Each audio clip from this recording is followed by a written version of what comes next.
La crise énergétique s'aggrave. L'Europe attend désespérément des livraisons venues d'outre-mer. Et ils le font vraiment. En pleine mer, entre tempêtes et glaces, des méthaniers changent de cap au beau milieu de l'océan pour se diriger soudainement vers l'Europe. Non pas par esprit de sauvetage, mais parce que le prix en vaut la peine. 2 navires, 2 maigres lueurs d'espoir sur un marché du gaz en flammes, totalement hors de contrôle. Bienvenue dans la réalité. Notre sécurité énergétique se négocie désormais sur le marché spot. Un salut affectueux à ceux qui, en entendant stratégie énergétique, ne pensent pas à des ateliers ou à des objectifs climatiques, mais à électricité, chauffage et sécurité d'approvisionnement. Le Clean Resolution, parti de Corpus Christi, sur la côte du Golfe des États-Unis, a changé de route le 21 janvier. Direction Espagne au lieu de l'Asie. Et le Zoe Knutsen, parti d'Oman, était presque arrivé au Sri Lanka avant de virer de bord le 15 janvier. Destination, l'Europe. Ça sonne comme un acte héroïque, mais c'est une farce.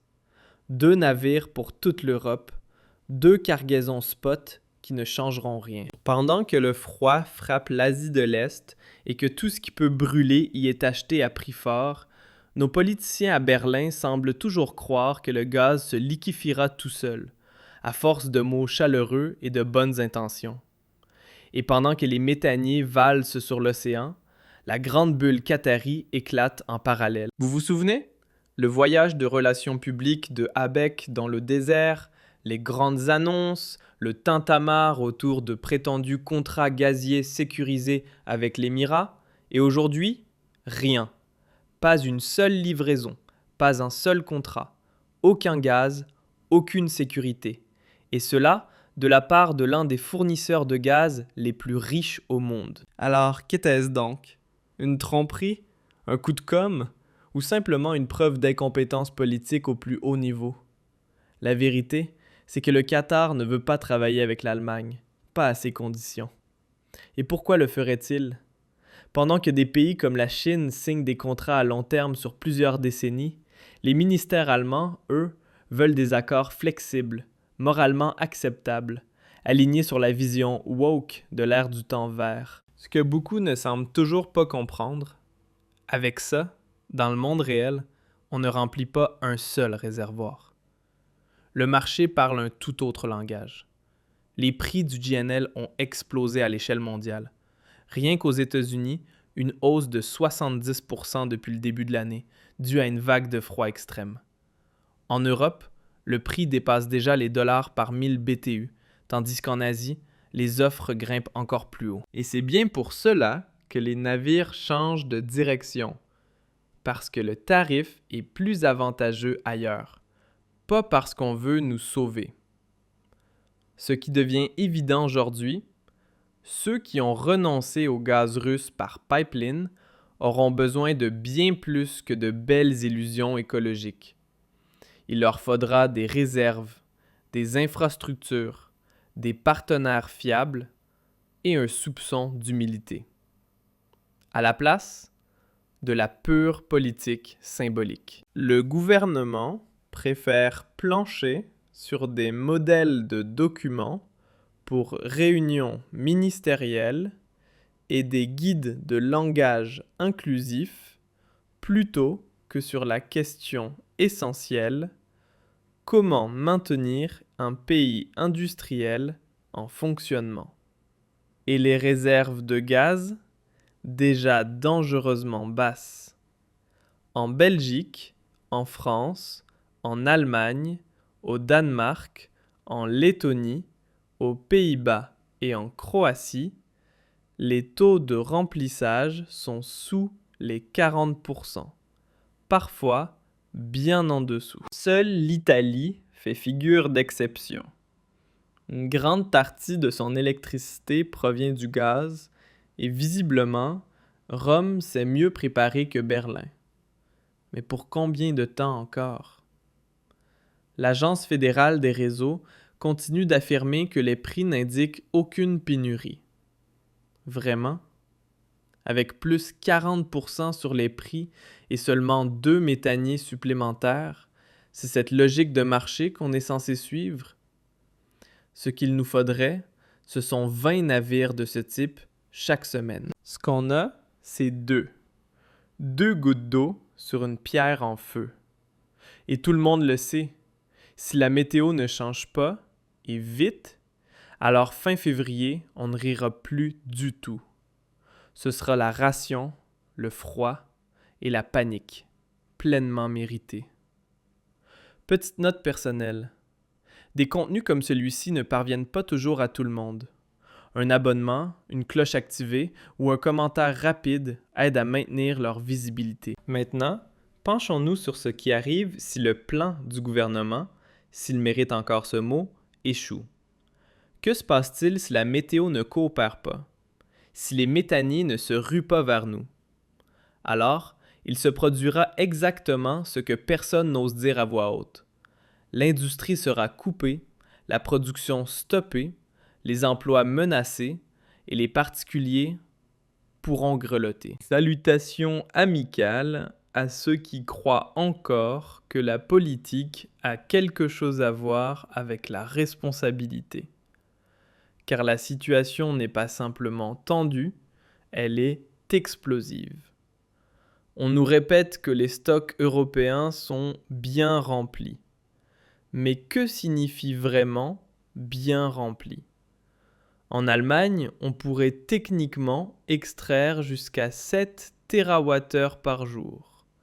Mais même dans les pics de consommation, on n'atteint que 3,5. Autrement dit, on n'utilise même pas la moitié de notre capacité réelle. Et encore, seulement tant qu'il reste du gaz dans les réservoirs. Et voici le prochain coup de massue.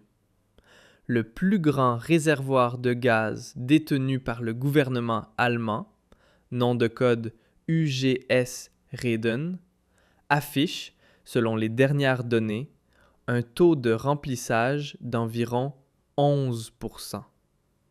11%! Et ce réservoir est déjà tombé à 1% par le passé, sans tollé, sans réunion de crise, sans la moindre stratégie. Puis arrive le conte de fées suivant, le fameux gaz coussin. Cette quantité résiduelle physiquement nécessaire à laisser dans les cuves, prétendument inexploitable. Mais la réalité, c'est que même ce point est souvent ignoré ou volontairement déformé dans les discours publics. La confiance dans la communication gouvernementale s'effrite, à juste titre. Car trop souvent, on ment, on brouille les pistes ou on se tait tout simplement. La classe politique à Berlin semble croire sincèrement qu'on peut remplacer le gaz par une posture morale. Les contrats par des déclarations d'intention et la sécurité d'approvisionnement par des plateaux télé. Mais tout cela ne produit pas une seule molécule de gaz. Ce dont nous avons besoin, c'est de réalisme. Ce qu'on nous sert, c'est de l'idéologie. Car le réseau gazier européen a des limites physiques. On ne peut pas simplement pousser du gaz d'un point A vers un point B comme bon nous semble. Il y a des capacités de conduite, des pertes de pression, des goulets d'étranglement. Et tout cela devient maintenant visible. Les pays aux réserves faibles ne peuvent pas simplement être alimentés par leurs voisins. Pas en temps réel, pas à volonté, pas sur un simple appel. Cela signifie une chose. Une réaction en chaîne est en train de se former en Europe. Un effet domino. Si un pays chute, les suivants vacillent. Et à la fin, tout le monde se demandera pourquoi n'a-t-on pas été prévenu? Eh bien, on a prévenu, mais ceux qui ont aujourd'hui la responsabilité n'ont pas écouté, ou Ils étaient trop occupés à rédiger des directives énergétiques neutres en genre. À Bruxelles, pendant ce temps, un seul son, le silence. La Commission européenne continue de rêver à la transition verte et à la neutralité carbone pendant que la réalité, dehors, a déjà fait demi-tour. Ce n'est pas un hasard, c'est un calcul politique. L'économie de la pénurie est acceptée au nom de la grande vision, du grand projet, du grand vide. Petite interruption. Pendant que tu regardes cette vidéo, le gouvernement prépare des mesures qui te concerneront, que tu le veuilles ou non. La vraie question est, as-tu un plan? Si ce n'est pas le cas, clique sur le lien sous cette vidéo. Notre nouveau système de préparation aux crises t'explique comment te protéger légalement, financièrement et concrètement avant que la prochaine vague de mesures n'arrive. Qui ne sera pas prêt d'ici 2026 n'aura qu'à s'en prendre à lui-même. Et pourtant, on continue de croire au miracle du marché spot, à la magie des prix, au transfert de dernière minute depuis l'Asie. Mais quiconque connaît un tant soit peu le commerce de l'énergie le sait. Ce n'est pas une stratégie, c'est un pari. C'est de la gestion de crise paniquée sur le dos de millions de citoyens.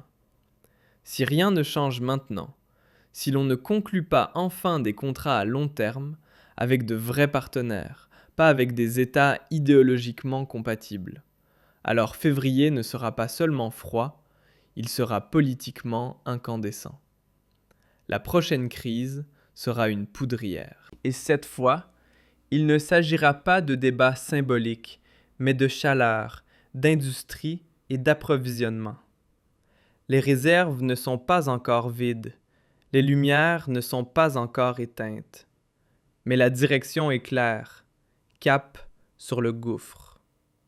Et 2 méthaniers n'y changeront rien. Ce qu'il faudrait, de la clarté politique, de la détermination et une rupture nette avec l'idéologie verte qui nous a menés là. Mais espérer cela, c'est à peu près aussi réaliste que de croire que le Qatar nous enverra finalement son gaz. Ciao, à bientôt, et salutations sincères à tous ceux qui, en entendant le mot crise, pensent à des solutions plutôt qu'à des récits.